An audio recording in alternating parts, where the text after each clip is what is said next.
முக்கிய செய்தி. உதகையில் ஆளுநர் ஆர்.என். ரவி தலைமையில் நடைபெறும் துணைவேந்தர்கள் மாநாடு தொடங்கியிருக்கிறது. குடியரசு துணைத் தலைவர் ஜெகதீப் தன்கர் மாநாட்டில் பங்கேற்றிருக்கிறார். இதுகுறித்த விவரங்களுடன் இணைகிறார் நமது செய்தியாளர் பிரபு. வணக்கம் பிரபு. மாநாடானது தொடங்கி இருக்கிறது. இந்த மாநாட்டில் உயர்கல்வி குறித்த எத்தகைய ஆலோசனை நிகழவிருக்கிறது? மேலும் மாநில அரசின் கீழ் இயக்கப்படும் பல்கலைக்கழக துணைவேந்தர்கள் பங்கேற்காத போது வேறு எந்தெந்த பல்கலைக்கழக துணைவேந்தர்கள் பங்கெடுத்திருக்கின்றனர்? விவரத்தை பதிவு செய்யுங்கள்.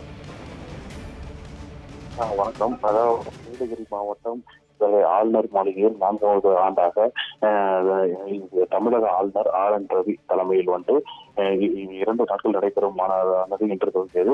இந்த மாநாட்டினை இந்திய குடியரசு துணைத் தலைவர் ஜெகதீப் தன்கர் இன்று துவக்கி வைக்க உதகை ஹெலிகாப்டர் மூலம் வருகை புரிந்தார். பின்னர் உதகை ராஜ்பவன் மாளிகைக்கு வருகை புரிந்த இந்திய குடியரசு துணைத் தலைவருக்கு தமிழக ஆளுநர் மற்றும் அதிகாரிகள் வரவேற்பு அளித்தனர். இதனைத் தொடர்ந்து இந்த மாநாட்டில் கலந்து கொள்ள வருகை புரிந்த பல்கலைக்கழக துணைவேந்தர்கள், முதல்வர்கள், பேராசிரியர்கள் மற்றும் இயக்குநர்கள் ஆகியோருடன் இந்திய குடியரசு துணைத் தலைவர் மற்றும் தமிழக ஆளுநர் ஆர்.என். ரவி ஆகியோர் புகைப்படம் எடுத்துக் கொண்டனர். பின்னர் இந்த மாநாடு இன்னும் சற்று நேரத்தில் துவங்க உள்ளது. இந்த நிலையில் இந்த மாநாடு அதாவது குறிப்பாக இந்தியாவின் கல்வி மற்றும் சமூகத்தில் மாணவர்களின் பங்கீடு, அதே போல குறிப்பாக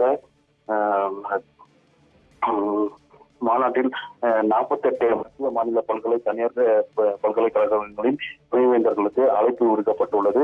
இந்த நிலையில் இந்த மாநாட்டில் முக்கியத்துவமாக உயர்கல்விக்கான ஒத்துழைப்பு வளர்ப்பது குறித்தும் மாநாட்டில் ஆராயப்படும். மேலும் கல்வி நிறுவனங்களின் நிதி மேலாண்மை, தொழில் முனைவோரை ஊக்குவித்தல் உள்ளிட்டவைகள் குறித்து விரிவான விவாதங்கள் நடைபெற உள்ளதாக முதல்கட்ட தகவல்கள் வெளியாகி உள்ளன. விவரங்களை வழங்கியமைக்கு நன்றி பிரபு.